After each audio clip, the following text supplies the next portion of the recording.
புதுக்கோட்டை திருவப்பூர் ஸ்ரீ முத்துமாரியம்மன் ஆலயத்தில் ஆடி முதல் வெள்ளிக்கிழமையை முன்னிட்டு திருவிளக்கு பூஜை நடைபெற்றது. தமிழகத்தில் சக்தி தலங்களில் ஒன்றானதும் புதுக்கோட்டையில் மிகவும் பிரசித்தி பெற்ற அம்மன் ஆலயங்களில் ஒன்றான திருவப்பூர் ஸ்ரீ முத்துமாரியம்மன் ஆலயத்தில் ஆடி முதல் வெள்ளிக்கிழமையை முன்னிட்டு திருவிளக்கு பூஜை நடைபெற்றது. 501 பெண்கள் கலந்து கொண்ட இந்த திருவிழாவில் ஏராளமானோர் கலந்து கொண்டனர்.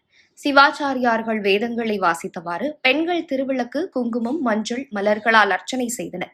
பின்னர் மகா தீபாராதனை காட்டப்பட்டு பெண்கள் தங்கள் கோரிக்கைகளை அம்மனிடம் வேண்டிக் கொள்ளுமாறு சிவாச்சாரியார்கள் ஆசிர்வாதம் செய்தனர்.